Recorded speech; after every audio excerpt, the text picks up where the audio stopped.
Loosen up. But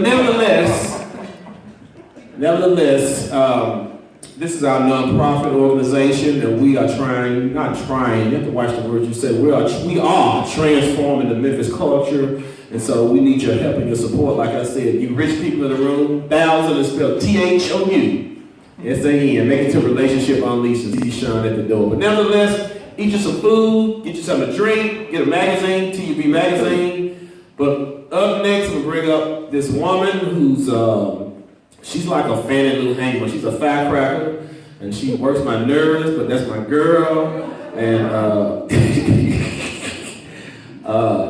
And she got an old lady who's my mom-in-law now and everything.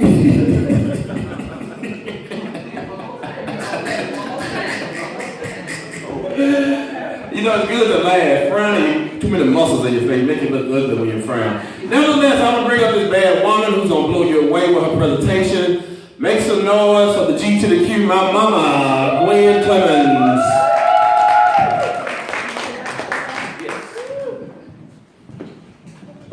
I tell you, I think I dropped him too many times.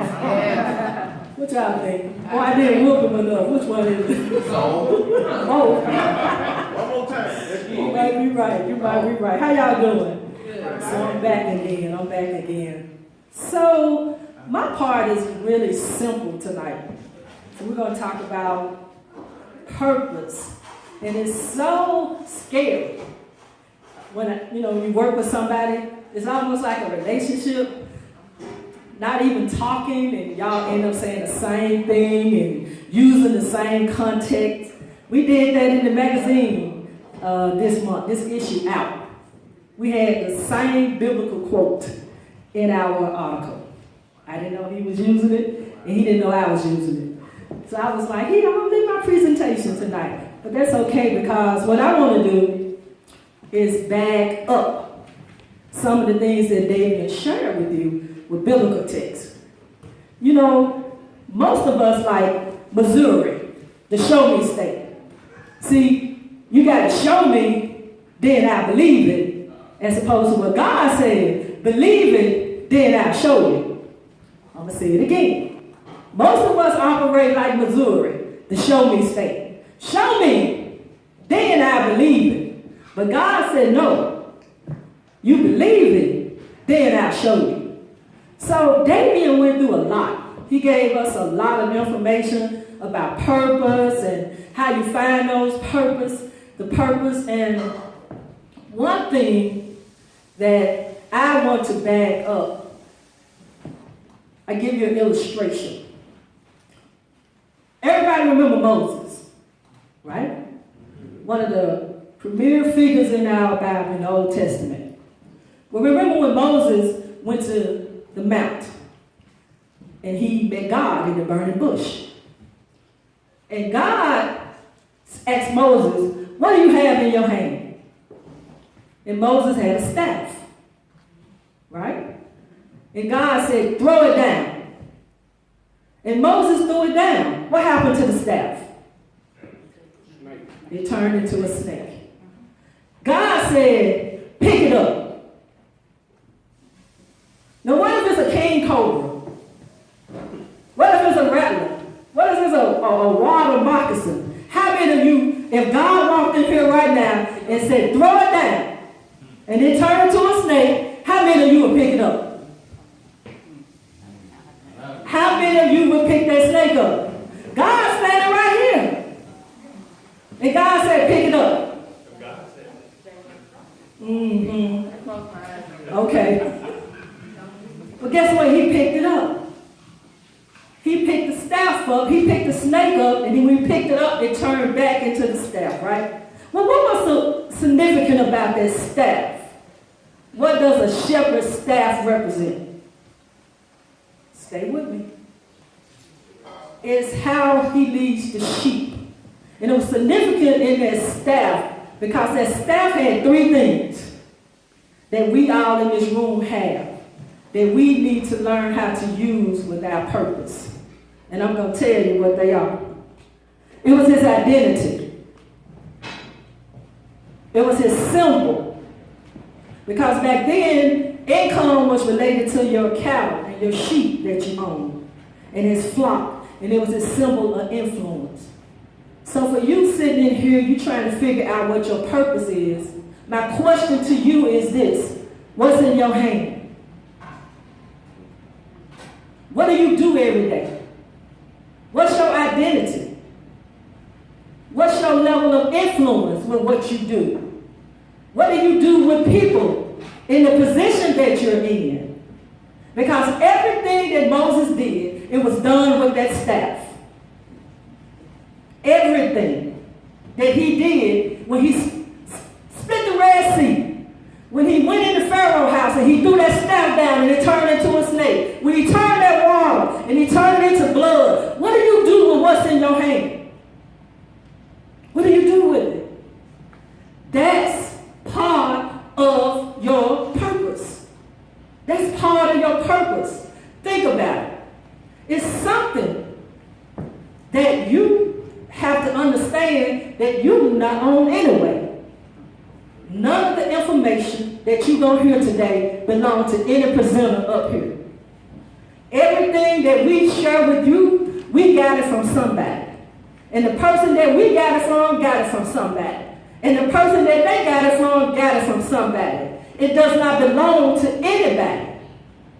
Just like your life does not belong to you. But we get so screwed up and we get so twisted and we begin to understand that things are harder than they really should be because we make it complicated. We make our own life complicated with our demands, restrictions, and conditions on what we do, how we do it, and who we do it for. I'm going to tell you how simple it is. And I'm going to tell you how magnificent God is.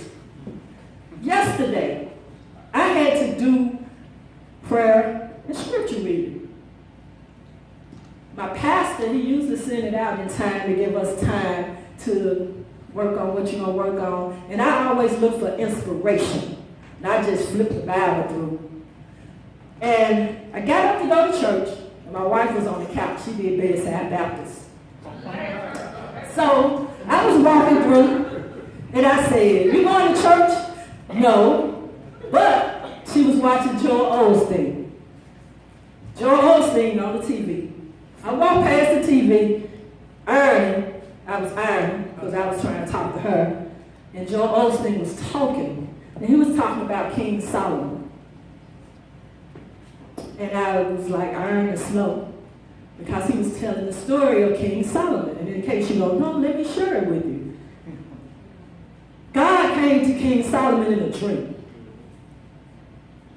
And in the dream, God asked King Solomon, I'm going to talk like I'm talking to God, you know, we cool like that. "What you want, man? What do you want?" Now, God asked some of you what you want. What would you ask for? Come on. What would you ask for, Benita? God said, "What do you want?" That's better than a genie in a bottle. What do you want? Who? What do you want?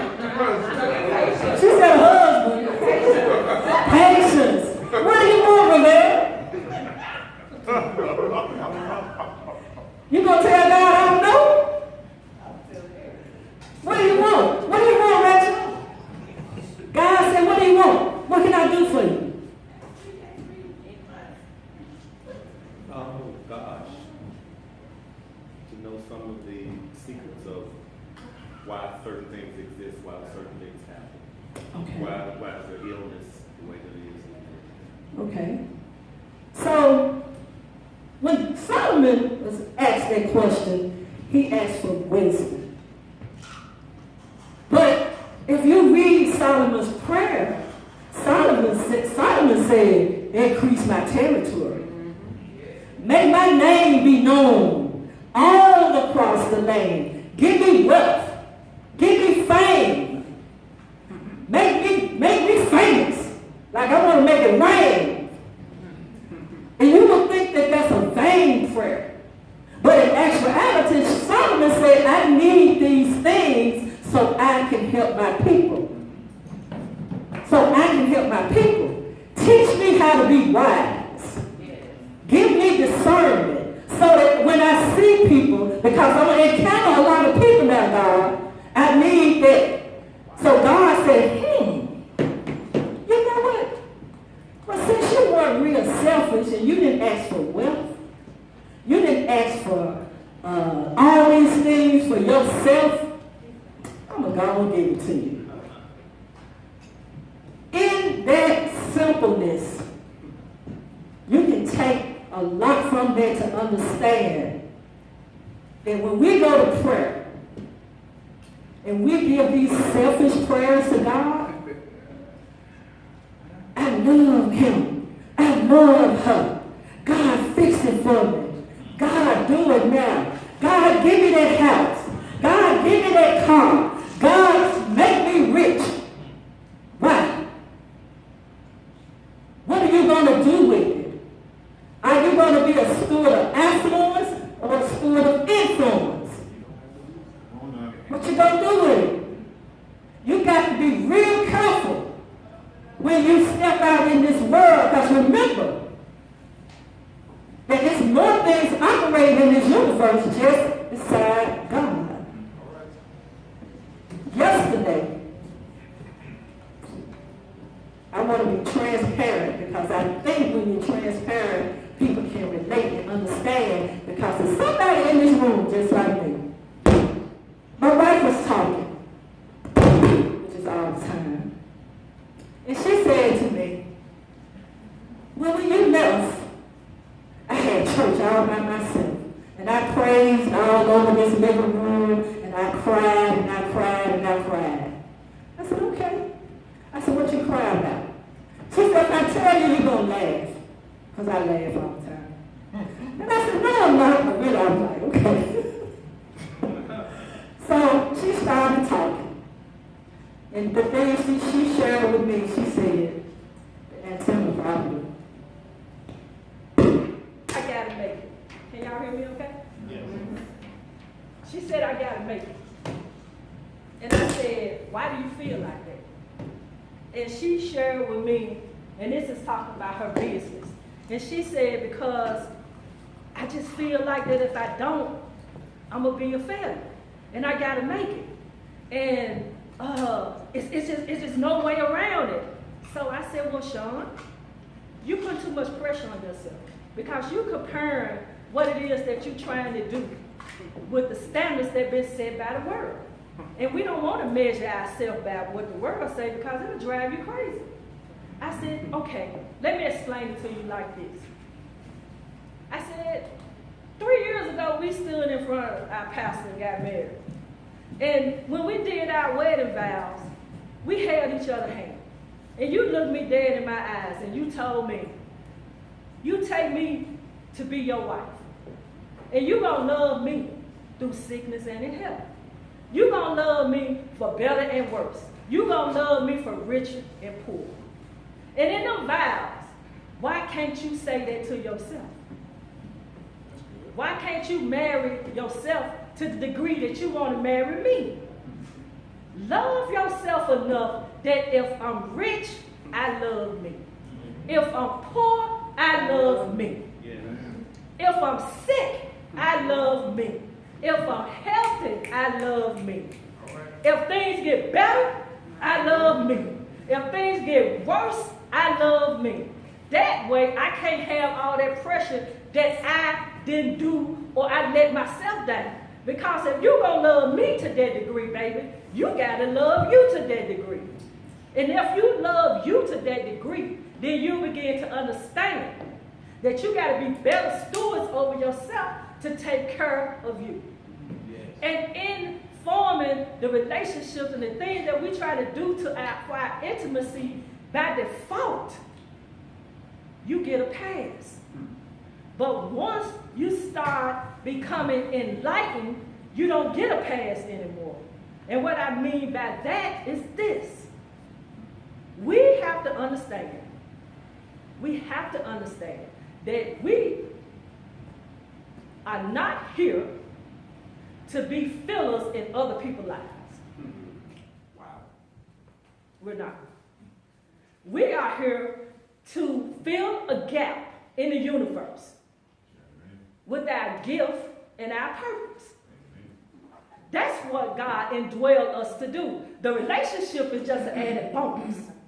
But what we've done, we've got so sidetracked on mainstream society and the images that they portray out through TV, reality shows, music, and we come obsessed with finding love. Love ain't gonna come until you get yourself right. That's when love can come, because the only thing that's gonna keep showing up in your life is an example of you all messed up. So if you seeking purpose, everything you do have to have the highest intention with the highest discernment involved in it. You see, I'm married, but the only reason that I'm married is because God gave me somebody to take care of. He loaned her to me. He loaned her to me, and he loaned me to her. From an outward expression we both had about what we needed. She had a need, I had a need, and we came together to fill those needs. And in filling those needs, it had to be some spiritual in there. You cannot do anything without spiritual guidance. You have to have it. And I didn't say religion, because some people are not fans of religion, and that's okay. But spirit has to operate in this, because it's an exchange of energy that have to develop and manifest between you and whoever it is that you are involved with, be it a friend, a family member, or an intimate partner. Those things have to be in existence for you in a relationship. And we go through tiers that we operate in. Most people operate in emptiness. And the reason that it's emptiness is because you are out here drifting. And if you're out here drifting through life, it's because you have a void. And that void will not get filled until you start operating in your purpose. Rick Warren wrote one of the greatest books in the world, Purpose-Driven Life. And he gives you some clear principles for that. In case you don't know, there are principles for everything you do. Money has principles, people. If you don't take care of your money, it will continuously leave you. It will not stay, because you will not have respect for it. It will not stay. Nothing that you do will grow from it. If it grows, it's not going to be on anything solid, because you don't observe the principles of money. It's the same thing with your intimate partner and in your relationship. You have to have purpose.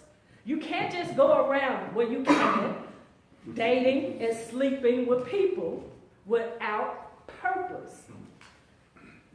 Intimacy is not to be confused with the climax of the relationship. No pun intended.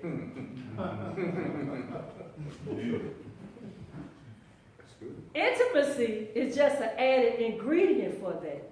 It's just a way that you express it. Sexual intimacy. The real intimacy is that knowing that who you involved with have your back and you have theirs. And it's nothing I got to look around or under the cover or peruse your phone or go through your drawers when you're not at home looking for something. People, talk back to me in here. So, when we are trying to find our purpose, it's right in front of you. It always has been. It never left you. The reason that you can't find your purpose is because you don't believe the simple things that they say do to start walking and fulfilling in your purpose. Everything you do is all about you. I had somebody to tell me, well, that's what I work for. I said, no, that's not why you work. It's not why you work. Because at any moment, you could be a paraplegic in a wheelchair, then what? Then what? It happens every day. Then what? What if your job closed down? Then what? Everything that you own, everything that you tied to is tied into that. Then it's gone. Then what about you? You empty, right? Because all of those things validated you. It cannot be substance of things and people to validate you. You have to validate you. So, if you're a mechanic, you got to be the best mechanic in the world. And every now and then, you're going to have to fix some cars for free. Or you're going to have to get some kind of class or some kind of course to teach young men or maybe young women or whoever it is how to work on cars. Yes. Yes. You are charged to do that because there are people less fortunate that can't afford to get their car fixed. When they come to you, you're going to have to give stuff away. And don't you know that the more you give away, the more God sends back to you? When I tell you the more you give away, God sends back to you, you don't have to believe me. Try it. The more you give away, the more God sends back to you. And that's just like love. Right. It took me a long time to figure that out. I could not keep love. I could not keep a relationship. Because I was going into the relationship for the wrong reason. I was going into the relationship because I had to have me some eye candy. And a boo thing on my arm. And it get cold in the wintertime. So I need to have somebody in the bed with me. No purpose. No purpose. Bad intention. But I want something good to come out of it. It's not going to work. God going to stand and look at me and go, and she's sitting. And she's singing all these prayers up here. Hey, honey, put it over there. We gonna hold on to that, because if I give it to her, she gonna mess it up anyway. So let me keep her soul, I won't say soulmate, let me keep who I got for her out of her life right now. Because she gonna mess it up. Because she don't know how to treat people. She hadn't developed the mental attitude yet to understand that when you give it, it comes back. When you give it, if it does not come back, then you can always recognize that this is not what I'm looking for. And you can gladly get your little bag and walk off. Because remember, you got to get married to who? To who? Yourself. If you can commit to that degree to you, then how in the world can somebody else show up and knock you off your game or your throne or what it is that you're trying to do in life? And once you pray, because we all know what it is that we like to do and what we want to do. Remember, David said we're scared, right? Because I can undoubtedly ask somebody in here right now, what it is that you want to do with your life. Are you doing it? Are you doing it? Hello? When you wake up and your feet hit the floor in the morning, you go like this, yes, I'm ready to go to work. Yeah.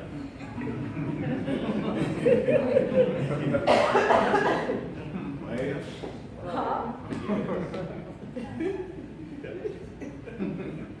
We have to. Oh, that's good. Life is too short. Life is too short. Life is too short. It's too short. For some of us, instead of living, we just existing. Wow. And you get to a point where I refuse to exist. I know that there are things, and I know that God got something bigger. Because everything that I do now, I do it consciously and intentionally with everything. Everything. So, as I wrap up today, those were my nuggets. And if you don't believe me, read your Bible, King Solomon. It's in Kings, it's in 2 Corinthians, and also in the 72 Psalms, the prayer. Read about Moses and the things that he did. But you got to think now, because it's not going to spill everything out. You know, the Bible got rules and valleys and peaks and things and hidden secrets in it. So it causes you to think. It's a thought-provoking book. And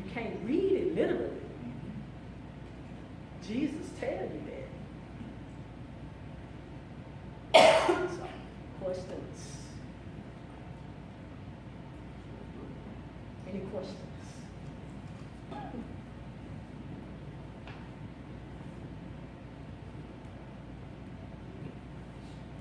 Well, that's my time. We're gonna bring up our kids.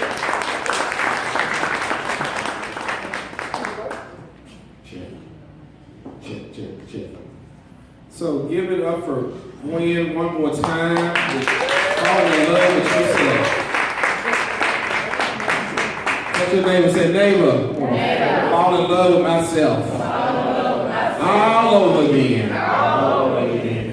We'll take a 2-minute break. Wash your hands, restroom. We're gonna bring up Dwayne. He's gonna knock us out the box. We'll peel back your layers. Story of trauma, grace, and triumph. You can copy your book also from him. So 2-minute break. We'll be out of here. All right. And also, he's in the magazine with the 3 people on the front and the Pride edition. He has an article in those 2 magazines.